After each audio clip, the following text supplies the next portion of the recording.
शेखुल इस्लाम justice retired अल्लामा मोहम्मद तकी उस्मानी साहब फरमाते हैं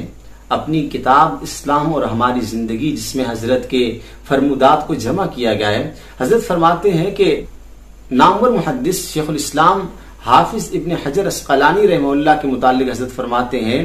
कि अल्लामा इब्न हजर अस्कलानी अलैहिर्रहमा तसनीफ और तालीफ का काम बहुत ज्यादा करते हैं। हजरत अहले इल्म ने अल्लामा इब्न हजर अस्कलानी और इसी के साथ साथ मुल्ला अली कारी अलैहिर्रहमा के मुतालिक फरमाया है, अहादीस की तशरीह में दो किताबें बहुत अहम हैं, बाकी तमाम किताबें जो है अहादीस की शरह में जो लिखी गई हैं वो इन किताबों के अंडे और बच्चे हैं। एक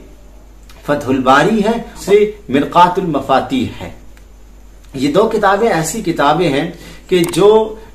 हदीस की तशरीह में इंतहाई अहम मकाम रखती हैं। अल्लामा इब्न हजर अस्कलानी अलैहिर्रहमा के मुतालिक हजरत फरमाते हैं हर वक्त तस्नीफ व तालीफ में मसरूफ रहा करते थे। अगर लिखते लिखते कलम का खत खराब हो जाता ज्यादा लिखने की वजह से,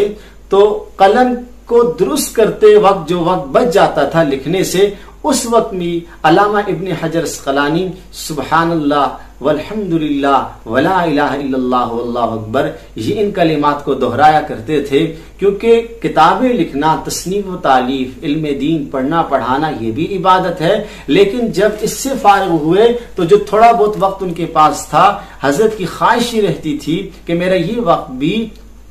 जाया ना हो, मिस यूज होने से बचाया करते थे और इस वक्त को भी कारामद बनाया करते थे। अल्लाह से दुआ है अल्लाह ताला इन दामवर अबकरी शख्सियात के नक्श कदम पर हमें भी चलने की तौफीक अता फरमाए।